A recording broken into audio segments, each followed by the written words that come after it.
Excretion system का lecture number 4। आज का बहुत इंपॉर्टेंट टॉपिक होने वाला है। थोड़ा बहुत टफ भी है लेकिन इतना नहीं है, आराम से समझोगे तो पूरा समझ में आएगा। पहली बात तो ये चैप्टर मैंने बोला था कुछ चीज़ें ऐसी जो टफ हो जाती हैं। अभी तक तो बहुत आसान था, ठीक है। आपका एक्सक्रीटिस से पहले तो सबसे पहले देखो एक बार में मैं 1 सेकंड में रिवीजन करवा देता हूँ।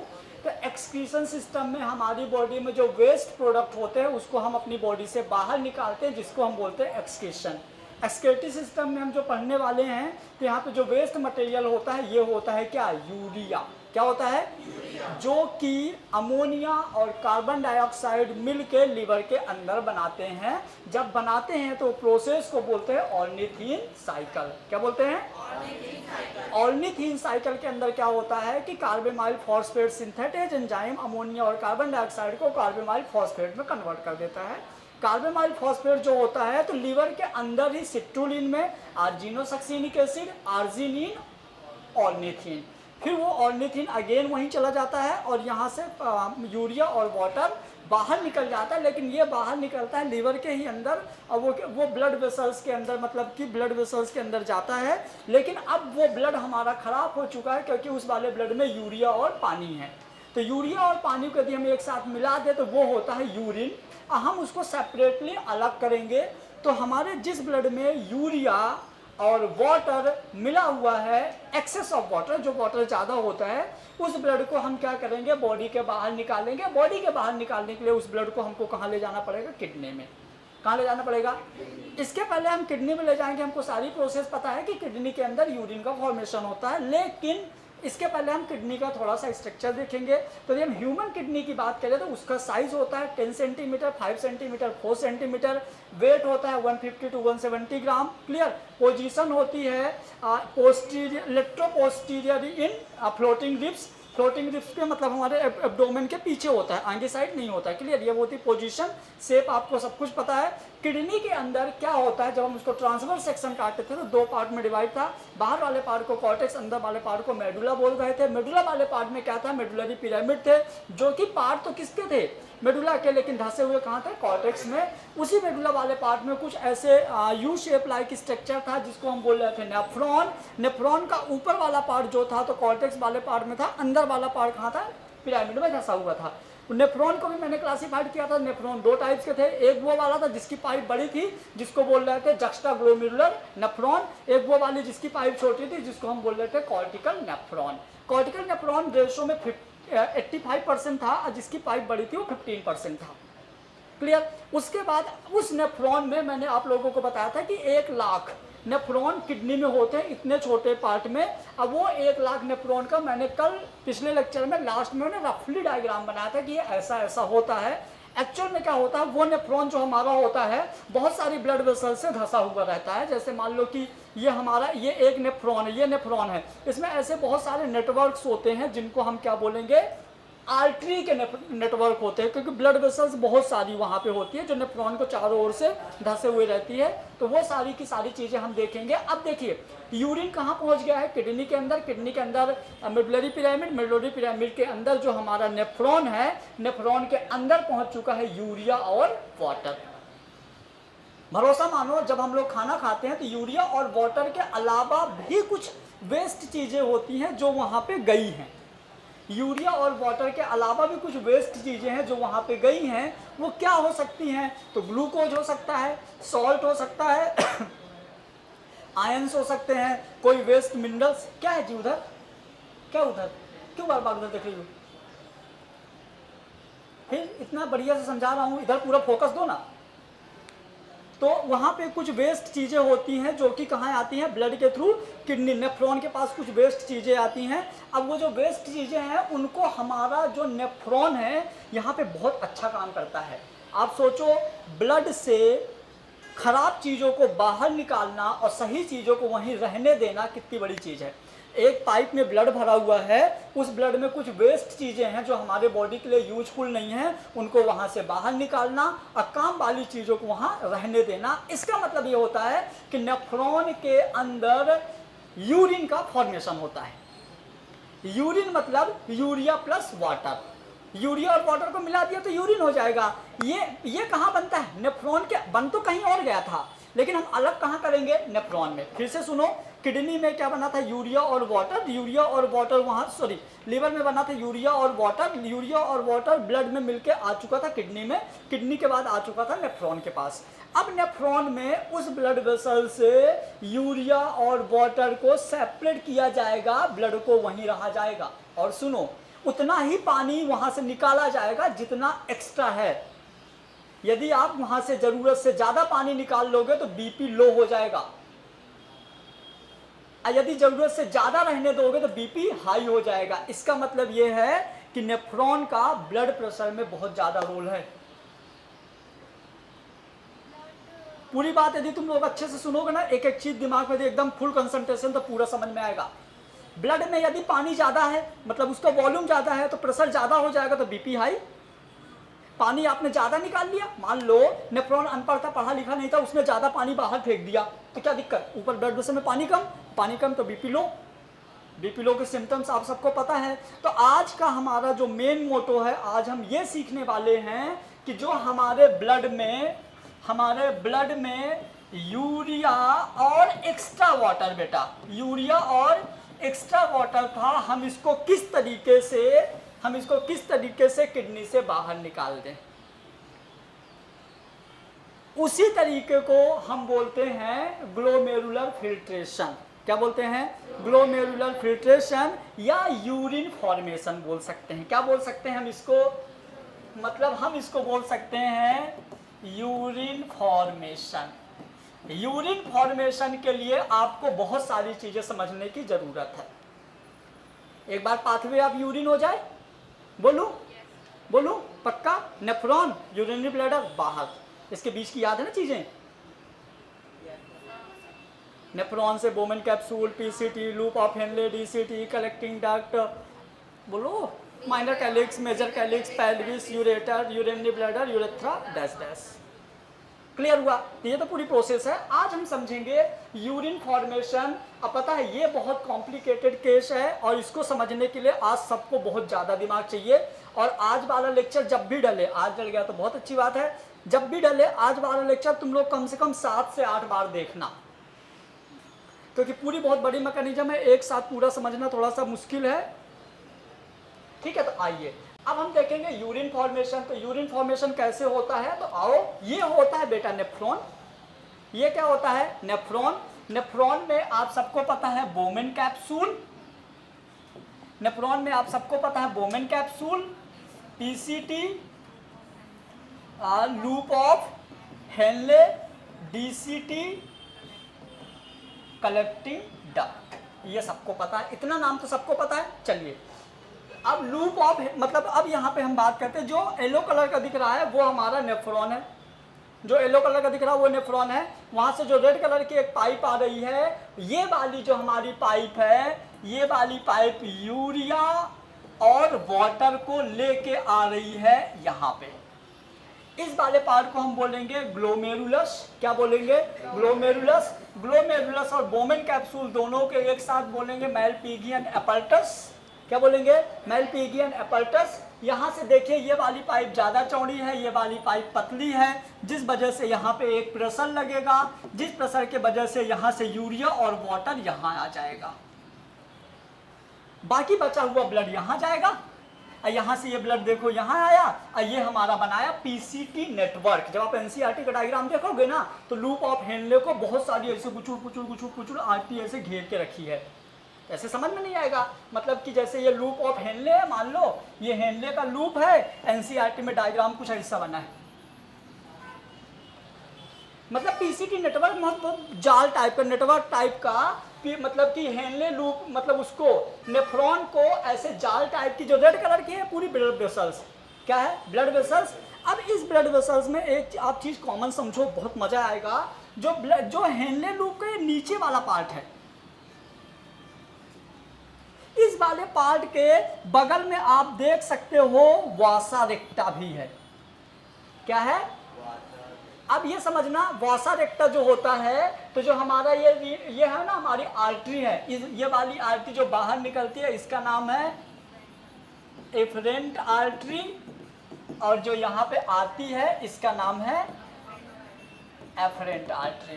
तो एफरेंट आर्टरी का देखो एक इसकी पतली सी लाइन जो है तो आपको लूप ऑफ हेनले को पैरेलली कवर कर रही है, इसके बगल में ये, इसके बगल में ये। मतलब कि यूरिन फॉर्मेशन के टाइम पे इसका और इसका कोई गहरा संबंध है।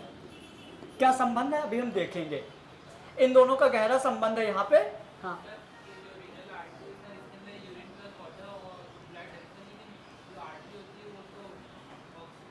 हाँ, तो ऑक्सीजन भी है ना, ऑक्सीजन नहीं होगा तो मर जाएगा ना। हाँ, तो देखो जो वाटर प्योर और इम्प्योर होता है ना, वो ऑक्सीजन और कार्बन डाइऑक्साइड पे डिपेंड करता है, जिसको हम पढ़ेंगे रेस्पिरेटरी सिस्टम में। हमारा यहाँ का टॉपिक क्या है, यूरिया को बाहर निकालना। तो हम वो चीज़ अभी यहाँ नहीं सोचेंगे, नहीं कंफ्यूज हो जाएंगे। ऐसे तो पढ़ोगे तो फिर तो इसमें एंटीबॉडी भी है, एंटीजन भी है, ग्लोब्यूलिन प्रोटीन भी है, एल्बुमिन प्रोटीन्स भी है, तो हज़ारों चीज़ें रहती है। लेकिन हमारा टारगेट यहाँ क्या है, यूरिया और वाटर। वैसे तो हज़ारों चीज़ें यहाँ पे हम क्लासिफिकेशन ऑफ ब्लड पढ़ाए तो थे, inorganic material, organic material, salt, iron, protein, दुनिया भर के हार्मोन्स, एंजाइम्स, बहुत सारी चीज़ें रहती हैं। हमारा यहाँ टारगेट क्या है, यूरिया एंड वाटर।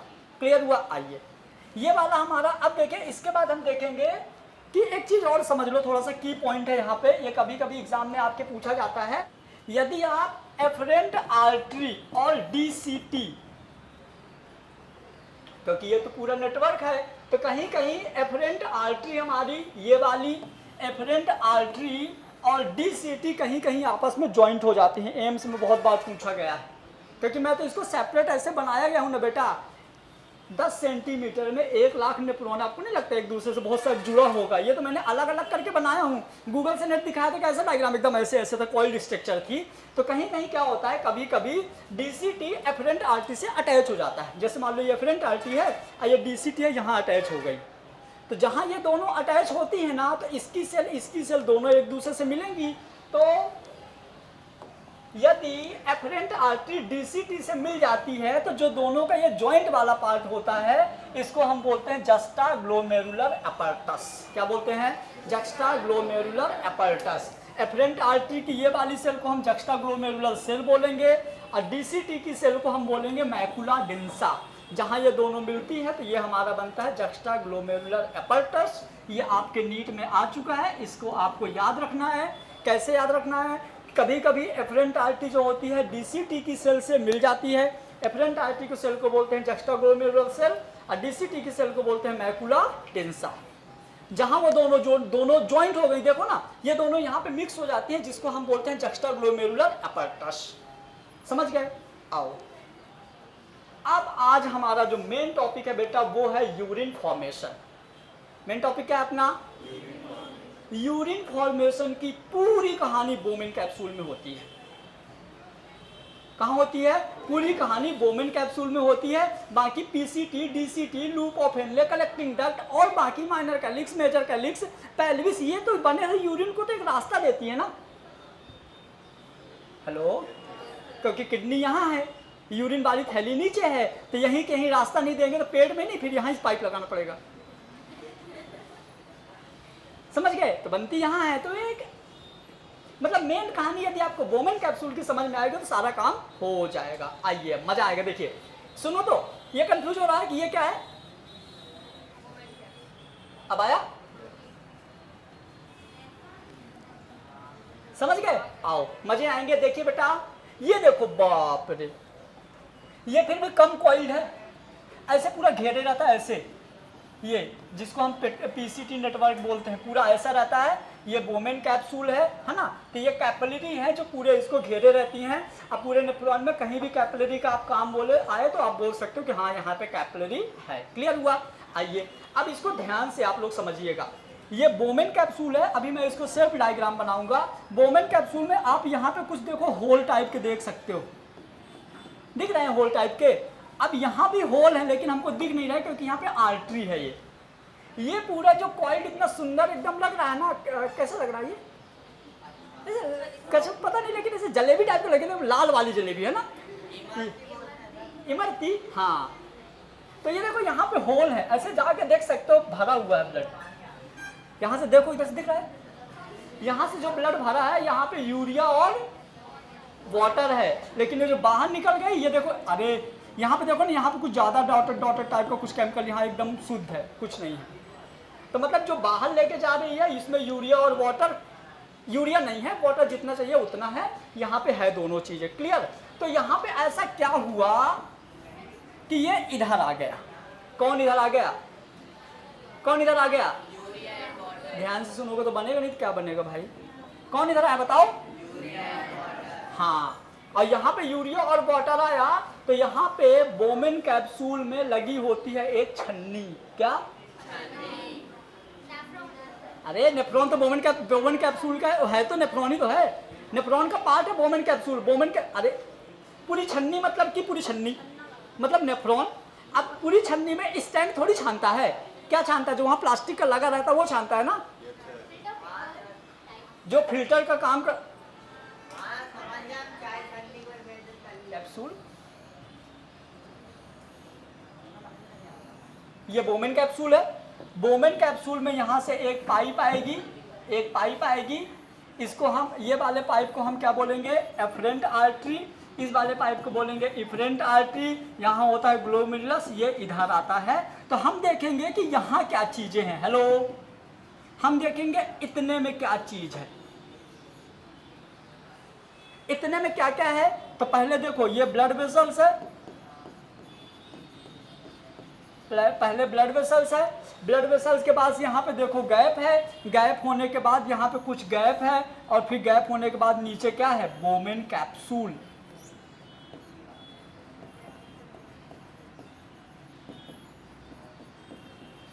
क्या है यहाँ पे? Bowman capsule. अब एक्चुअल में बोमेन कैप्सूल का ये वाला पार्ट कैसे? ये ब्लड वेसल्स है, ब्लड वेसल के बीच में, ब्लड वेसल्स के बीच में एक हमारा ये दोनों पार्टीशन करता है, और नीचे बोमेन कैप्सूल है। मतलब ऊपर ये एक रेड वाली लेयर, फिर यहाँ पे ये वाला गैप, और यहाँ पे नीचे क्या है? Bowman capsule. अब यहाँ पे क्या होता है जो ब्लड को फिल्टर करने का काम करता है, जिसको छानने का काम करता है? तो आइए, यदि हम बात करें कि ब्लड वेसल्स से यूरिन और वाटर नीचे आता है, इसका मतलब ये है कि ब्लड वेसल्स में भी होल होंगे, नहीं तो कैसे आएगा?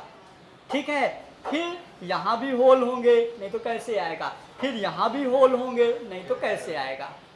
समझ गए? तो हम तीनों की बात करते हैं। तो पहले हम एक काम करते हैं, बना लेते हैं। मान लो ये हमारा ब्लड वेसल्स का पाइप है, ये हमारा मान लो ब्लड वेसल्स है, और ब्लड वेसल्स की पाइप कुछ ऐसे होती है, ये समझ गए? जिसको हम क्या बोल दिए? हम इसको बोल दिए एंडोथीलियम। हमने इसको क्या बोल दिया? एंडोथीलियम, जो कि पार्ट ऑफ ब्लड वेसल्स है। ये ब्लड वेसल्स का पार्ट होता है। इसके जस्ट नीचे जो आपने इस तरह का पार्ट देखा था ना, ये वाला पार्ट, ये वाला, तो ये वाला पार्ट होता है बेसमेंट मेम्ब्रेन। ये वाला पार्ट होता है बेसमेंट मेम्ब्रेन। पढ़े हो ना बेसमेंट मेम्ब्रेन? एनिमल टिश्यू में पढ़ाया हो ना? अभी नहीं पढ़े एनिमल टिश्यू? बेसमेंट मेम्ब्रेन वाला पार्ट होता है। बेसमेंट मेम्ब्रेन क्या करता है? दो लेयर को सेपरेट करता है, जो कि थिन और ट्रांसपेरेंट होता है। थिन, ट्रांसपेरेंट और परमेबल। मतलब बेसमेंट मेम्ब्रेन क्या होता है? जैसे हमारी बॉडी में स्किन है ना बेटा, जैसे ये स्किन है, स्किन ये एपिडर्मिस है, इसके नीचे मसल्स है, तो नीचे से पसीना तो ऊपर आता ही है ना, तो वहाँ पे एक लेयर होती है बेसमेंट मेम्ब्रेन, जो बहुत पतली होती है, ट्रांसपेरेंट होती है, अपरमेबल होती है। मतलब कि इधर का पार्ट इधर, इधर का पार्ट इधर आ जा सकता है। उसके बाद जो ये नीचे जो बोमेन कैप्सूल वाला पार्ट है ना, ये वाला जो नीचे वाला पार्ट है बेटा, ये कुछ ऐसा रहता है।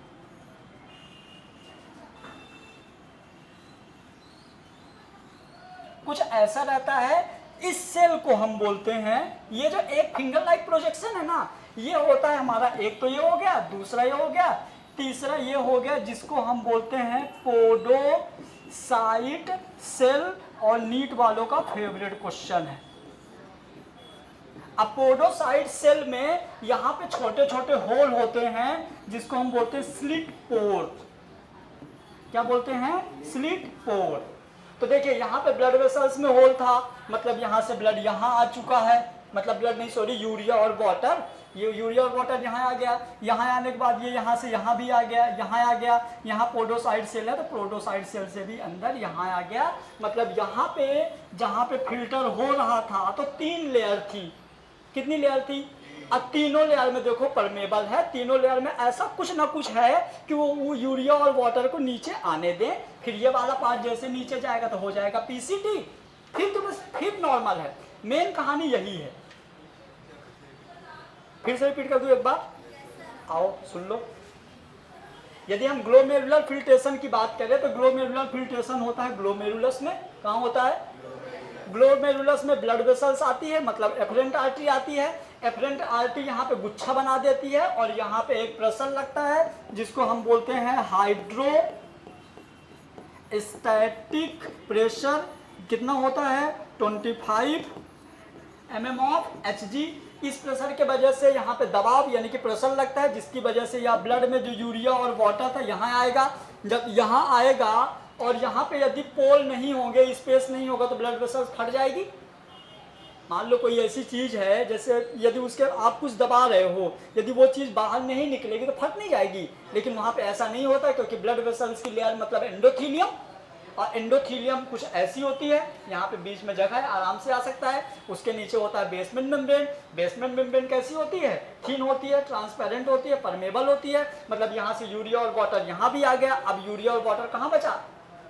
हेनले लूप के बोमेन कैप्सूल में चला गया, सॉरी बोमेन नेफ्रॉन के बोमेन कैप्सूल। अब बोमेन कैप्सूल में जितना ये वाला पार्ट है, देखो बोमेन कैप्सूल का जितना ये वाला पार्ट है, ये पूरा पार्ट एक्चुअल में ऐसा नहीं होता। ये पूरा पार्ट एक्चुअल में कुछ ऐसा होता है,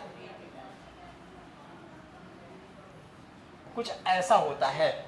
और यहाँ पे ये क्या होती है? Podocyte cell. और इन सेल्स में क्या होते हैं? पोर्स होते हैं, जहां से यूरिया और वाटर इन पोर से कहाँ आ गया?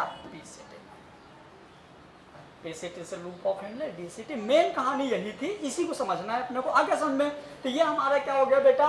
Glomerular filtration. काफी कॉम्प्लिकेटेड था, एक बार यदि समझ में आ गया होगा, एक बार लेक्चर सुन लोगे तो मजा आ जाएगा। इतनी थ्योरी तुम्हारे पेज में 4-5 पेज में लिखी, कंटिन्यू बोल रहा हूँ तब जाके खत्म हुआ है, समझ गए? तो ये सारी की सारी चीजें आपको पढ़ना है। उसके बाद अब हम बात करेंगे रीएब्जॉर्प्शन। कभी कभी क्या होता है पता है? जब यहाँ पे प्रेशर लगता है ना, जब यहाँ प्रेशर लगता है, जैसे यहाँ पे ब्लड भरा हुआ है, जब इसमें प्रेशर लगता है ना, जब यहाँ पे प्रेशर लगता है तो वो सारी चीजें जिनका साइज यूरिया और वाटर के बराबर होता है वो भी चले जाते हैं नीचे, जो हमारे काम के होते हैं। जैसे मान लो कि ग्लूकोज हो गया, हमारे काम का है। अब फिल्टर हो रहा था तो जैसे ऊपर से प्रेशर लगा तो पानी के साथ, मतलब पानी और यूरिया के साथ वो भी पीसीटी में चला गया, ठीक है। अब यदि मान लो ग्लूकोज ही बाहर चला गया तो हम खाना खाएंगे, हमको एनर्जी नहीं मिलेगी। इसीलिए जिनकी किडनी खराब होती है उनको सबसे पहले वीकनेस आती है, क्योंकि जो मेन चीजें हैं, प्रोटीन निकल गया, थोड़ा बहुत फैट निकल गया, क्योंकि प्रेशर लगेगा, उसको थोड़ी पता है क्या निकालना है क्या नहीं निकालना। तो कुछ इंपॉर्टेंट चीजें भी वहां से बाहर निकलती हैं। तो जो इंपॉर्टेंट चीजें बाहर निकलती हैं, तो हमारी जो नेफ्रॉन होता है, बहुत अच्छे सीबीएसई स्कूल में पढ़ा है वो, तो उसको पता रहता है कि क्या काम की चीजें हैं, उसको वो फिर से रीअब्जॉर्ब कर लेता है, समझ गए? तो फिर से करेगा क्या? रीअब्जॉर्ब। तो यूरिन फॉर्मेशन का पहला ग्लोमेरुलर फिल्ट्रेशन, रीअब्जॉर्प्शन, सिक्रीशन। तो अब हम देखेंगे रीअब्जॉर्प्शन। हमको ऐसा लगता है फिल्ट्रेशन आपको समझ में आ गया। फिल्ट्रेशन कैसे होगा? ऐसे बनाओ एक बार, हाँ देखो इधर आ जाओ, यहाँ पे नेटवर्क है, ऐसे ऊपर करो, यहाँ नेटवर्क है, ये पोडोसाइट सेल है, ये ब्लड वेसल्स है ना। यहाँ पे ब्लड वेसल्स में गुच्छा है, यहाँ प्रेशर लगा, जैसे प्रेशर लगेगा तो यहाँ पे जो यूरिया और वाटर था तो यहाँ से दब के कहाँ चले गए? नीचे। लेकिन ये इसके होल इतने छोटे, मतलब इतने जो होल थे ना, इस होल के थ्रू आप ये मानिए कि यूरिया और वाटर के थ्रू कुछ ग्लूकोज भी चला गया।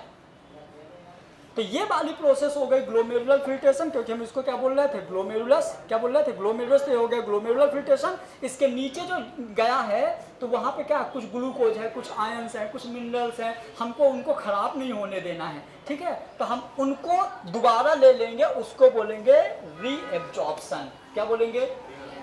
तो ये रीएब्जॉर्प्शन का मैं बना के रखा हूँ जिससे टाइम बच जाए।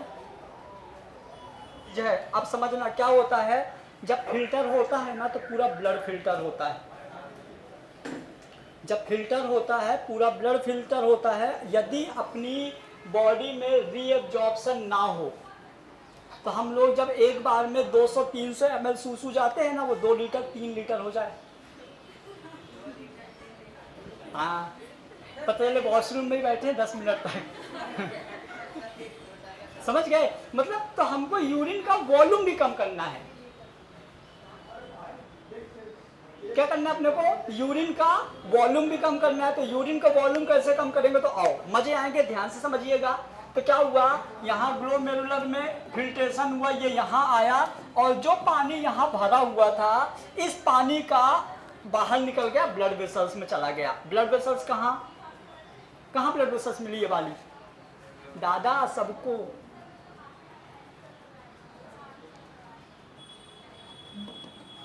हेलो, अरे हर जगह तो है ब्लड वेसल्स। अरे यार, जब सुनोगी तब तो समझ में आएगा, कहीं और खोई हो कैसे समझ में आएगा? चलो, यहाँ पे, यहाँ से जो यूरिया और वाटर यहाँ आया ना, जो यूरिया और वाटर यहाँ आया, इस जगह पे आया, ये यहाँ से चला गया ब्लड वेसल्स में, चला गया ब्लड वेसल्स में, और ये ब्लड वेसल से रिटर्न यहाँ आ गया। मतलब यदि हम पीसीटी का प्रोक्सिमल वाला बात करें, ये पीसीटी का प्रोक्सिमल एरिया है।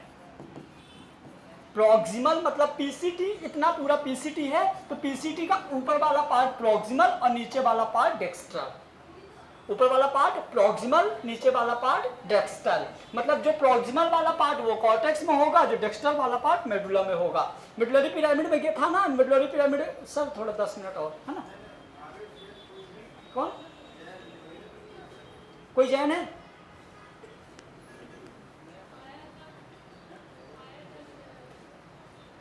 चलो देखो इधर, हाँ इधर देखो, कोई तो सुन लो। अब मैं क्या बोल रहा हूं, अभी बचा हुआ 10 मिनट बहुत ज्यादा इंपॉर्टेंट है। यही कहानी है काउंटर करंट मैकेनिज्म का। जितना तुम लोगों ने अभी तक दिमाग गेन किए हो, सारा लगा दो। इसके बावजूद भी 2-5 चीजें समझ में नहीं आएंगी। समझ गए? मैं यहाँ पे सारी चीजें एक साथ बोलूंगा, रिपीट करने के लिए अब टाइम नहीं बचा है। अरे यार क्या है, दो मेरे को भी थोड़ा सा। ओपी नाम आएगा, पानी निकाल दे रही जबरदस्ती। आओ देखो बेटा, यहाँ पे क्या होगा, अब ये वाला मजा आएगा। अब जो क्वेश्चन है ना, आप थ्योरी पढ़ के नहीं सॉल्व कर सकते। अब जो क्वेश्चन है, जो बच्चा समझेगा वही सही कर सकता है। यदि तुम लोग कोई सोचो हम थ्योरी पढ़ के कर लेंगे सही, तो पॉसिबल नहीं है। समझना मेरी बात, ध्यान। ये पीसीटी है पूरा। पीसीटी का ऊपर वाला पार्ट प्रोक्सिमल है, नीचे वाला पार्ट डेक्स्ट्रल है। ठीक है, ऊपर वाला पार्ट प्रोक्सिमल है, नीचे वाला पार्ट डेक्स्ट्रल एरिया है। पीसीटी, ये पूरा पीसीटी है। तो जो ऊपर वाला पार्ट होता है, हमारी जो नेफ्रॉन होता है ना, उसको हम एक प्रेशर में सेपरेट करते हैं। ऊपर वाला प्रेशर जो होता है वो 300 mm ऑफ Hg होता है। नीचे जो मेडुला वाला प्रेशर होता है वो 400। जितना तुम मेडुला में गहराई में जाते जाओगे, प्रेशर उतना बढ़ता जाएगा। ये भगवान का गॉड गिफ्टेड एक बहुत बढ़िया चीज है अपने पास। पूरी किडनी में सेम प्रेशर नहीं होता। सोचो कितनी बड़ी बात है। पूरी किडनी के मेडुलरी पिरामिड में सेम नहीं होता। तुम लोगों ने कभी सुना होगा बचपन में, तो ऐसा पिरामिड होता है। बचपन में क्या यही सुने हैं? ये जो पिरामिड होता है ना, तो ये पिरामिड में आप जितना नीचे आओगे प्रेशर उतना बढ़ता जाएगा। जितना ऊपर रहोगे प्रेशर वहां कम रहेगा। अब जैसे मान लो कि अपन ने किसी कपड़े में चाय पत्ती रख लिया, आप उसको जितना तेज निचोड़ोगे ना, उतनी ज्यादा निकलेगी चाय। क्या होना चाहिए कॉमन सेंस नहीं किसी के।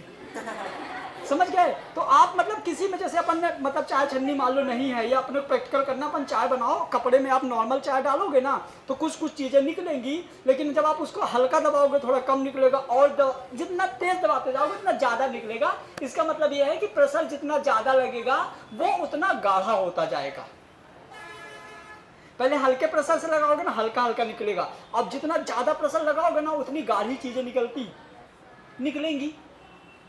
हेलो, ठीक है। अब यदि इतना समझ में आएगा तो बहुत मजा आएगा। देखो, हाँ, तो यहां से क्या हुआ, यहां प्रेशर कम था, यहाँ प्रेशर कम था, मतलब इधर साइड जो यूरिन है, जो इतने एरिया में यूरिन है, ये वाला यूरिन जो है इतने एरिया वाला, ये है हाइपोटोनिक। यहाँ ना लिखूंगा, इधर वाला यूरिन है हाइपोटोनिक। हाइपोटोनिक मतलब पतला, जिसमें सॉल्यूट बहुत कम, एकदम पानी पानी जैसे होता है, यहाँ पे हाइपोटोनिक यूरिन है। जैसे आप नीचे आते जाओगे, यहाँ पे हाइपोटोनिक क्यों है? क्योंकि यूरिन का जो ये वाला पार्ट है सॉल्ट और वाटर, हम यूरिया को सॉल्ट मान के चलते हैं। जो नेफ्रॉन का ये वाला पार्ट है सॉल्ट और वाटर दोनों के लिए परमेबल है। मतलब इस वाले पार्ट से सॉल्ट बाहर भी जा सकता है, अंदर भी जा सकता है, वाटर बाहर भी जा सकता है, अंदर भी जा सकता है, जो कि गया और आया। बहुत बार क्वेश्चन पूछा जाता है कि नेफ्रॉन का जो प्रॉक्सिमल वाला पार्ट होता है वहां पे सॉल्ट और वाटर एक्सचेंज हो सकते हैं। मतलब कि इतने वाले पाइप में, यहाँ पे जो इसके होल है पाइप में, तो सॉल्ट को बाहर जाने देंगे, वाटर को अंदर आने देंगे। मतलब हम साइंस के लैंग्वेज में बोल सकते हैं कि नेफ्रॉन का जो प्रॉक्सिमल वाला पार्ट होता है वो सॉल्ट और वाटर दोनों के लिए होता है क्या?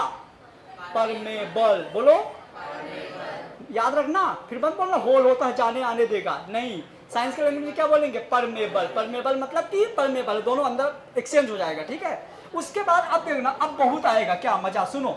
जैसे आप नीचे जाओगे, जब आप नीचे जाओगे, दिमाग लगाना, जब आप नीचे जाओगे तो प्रेशर बढ़ता जाता है। जब नीचे जाओगे तो प्रेशर बढ़ता जाएगा, प्रेशर बढ़ता जाएगा तो जो यहाँ पे सोल्यूशन है वो गाढ़ा होता जाएगा, और गाढ़े सोल्यूशन को बोलेंगे हाइपरटोनिक।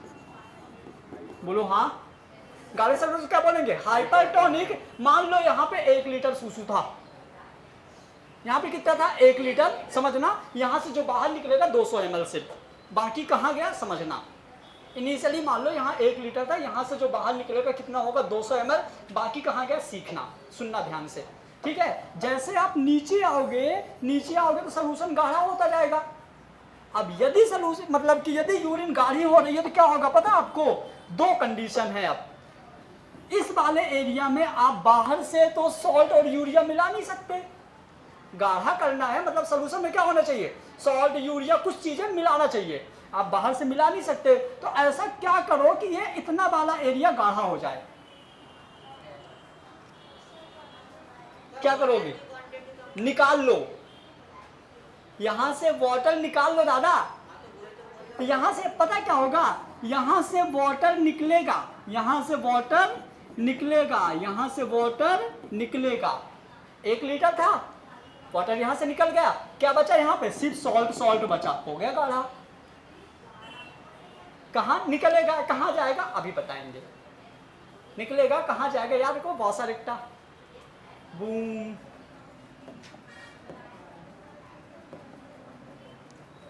बूम, यहां से निकलेगा, ये यहाँ पे चला जाएगा। आया जा? हाँ, अभी आओ। मेरे को भी मजे आ रहे, ठीक है। यहां से जब आपने पानी निकाल लिया तो यहाँ पे क्या बचा? सॉल्ट ज्यादा हो गया तो गाढ़ा हो गया, ऐसे पानी निकलेगा।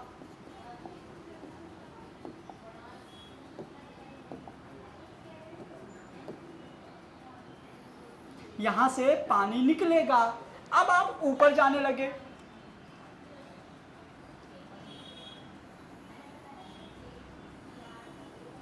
अब जब आप इसी पे ऊपर जाने लगे तो प्रेशर क्या होगा? ऊपर फिर कम होने लगा, फिर कम होने लगा तो ऊपर पानी फिर पतला होगा। हेलो, फिर कम होने लगा। हमको ले दे के यूरिन का वॉल्यूम यहाँ 1 लीटर से 200 ml करना है। चलो मान लो 300 ml यहाँ पानी हमने निकाल लिया, कितना बचा? पक्का 1000 लिया था, 300 निकाले, 700 बचा, मतलब सही बोला इनने, है ना। आओ अब देखो, अब अपन क्या करेंगे, सुनना। अब जैसे जैसे हम ऊपर जाएंगे, ऊपर जाएंगे, ऊपर जाएंगे तो प्रेशर कम होगा तो सोल्यूशन पतला होगा। पतले को हम बोलते हैं हाइपो, क्या बोलते हैं? हाइपोटोनिक।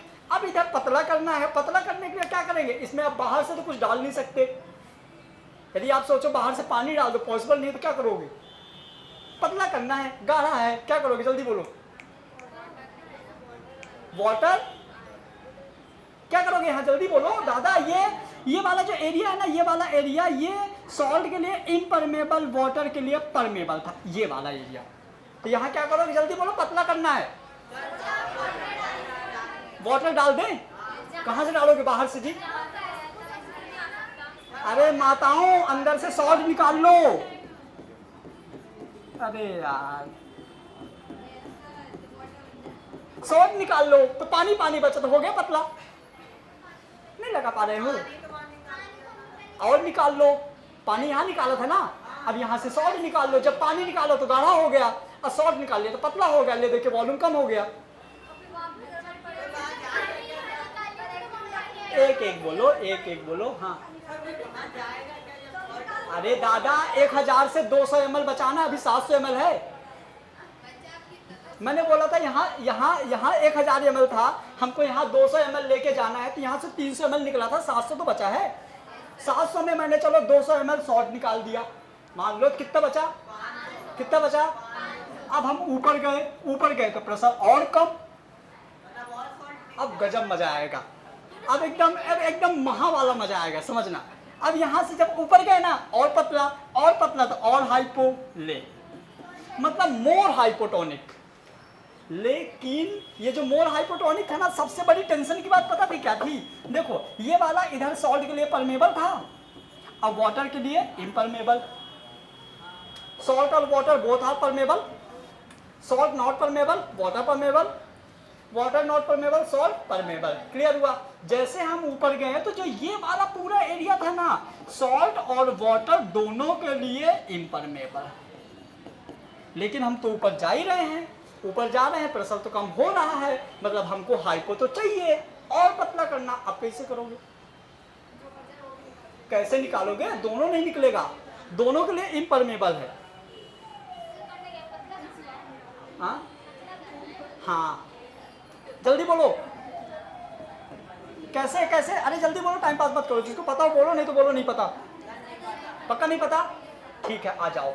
यहाँ पे किडनी में हमने बचपन में पढ़ा था कि यहाँ होती है एड्रिनल ग्लैंड।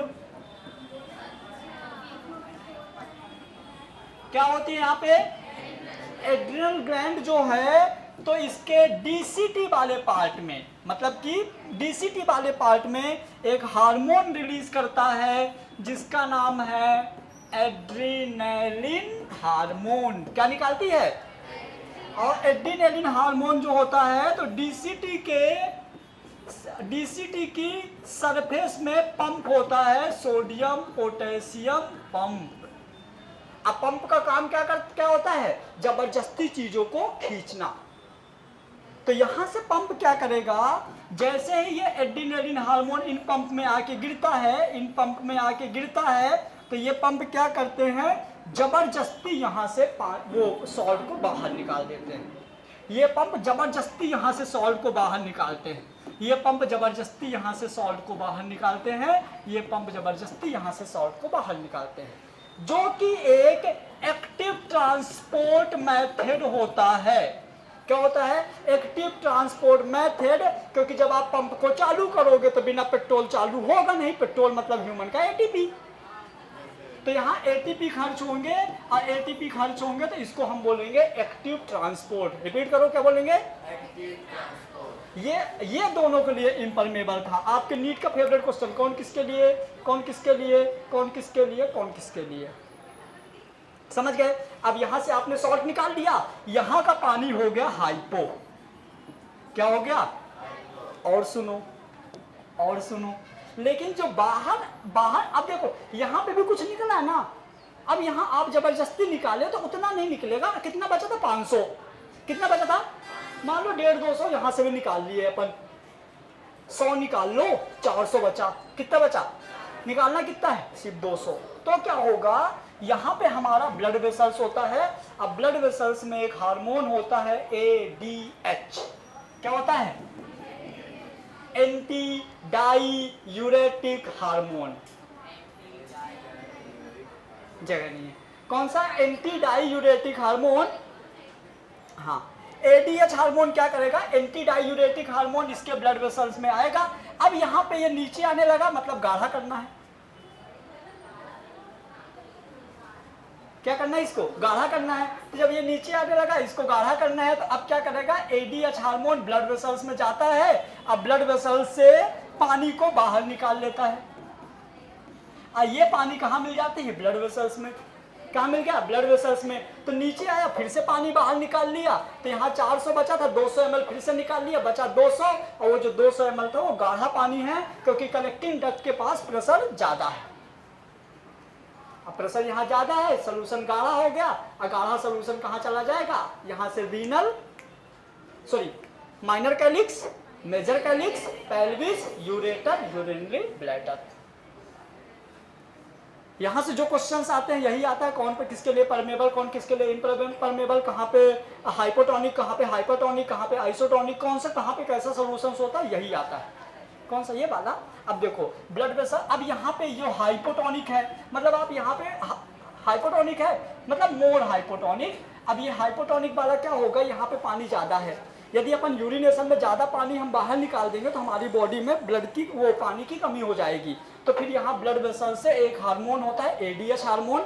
एडीएच हार्मोन कहाँ, इसके डीसीटी वाले पार्ट में, वो कलेक्टिंग डक्ट वाले पार्ट में आता है। और जैसे ये हार्मोन इसके पार्ट में आएगा तो यहाँ से पानी को बाहर निकाल देता है। तो यहाँ से पानी बाहर निकल गया, थोड़ा बहुत सॉल्ट बचा हुआ था, पानी भी बाहर निकल गया, सॉल्ट बचा हुआ, पानी बाहर निकल गया, तो हल्का गाढ़ा हो गया। और ये जो बचा ये एकदम प्योर यूरिन होता है, जो कि कहाँ चला जाता है, यूरिनरी ब्लैडर में। और यही यूरिन बाहर निकलता है। मतलब यूरिन जो पास होता है वो इतना आसानी से नहीं होता, काफ़ी कॉम्प्लिकेटेड मैकेनिज्म होती है। हेलो, पक्का मजा आया कि नहीं? ये तुम लोगों को मैंने काउंटर करंट मैकेनिज्म का रत्ती भर पार्ट सिखाया हूँ अभी। ये मतलब ये मान लो तुम लोग ना इतना सारा जो यहाँ पढ़े हो ना, एमबीबीएस में यही जाके पढ़ोगे। बस मैंने इसलिए समझाया कि हो सकता है तुम लोग, मेरे को ऐसा लगता है कि तुम लोग अच्छा पढ़ने वाले बच्चे हो,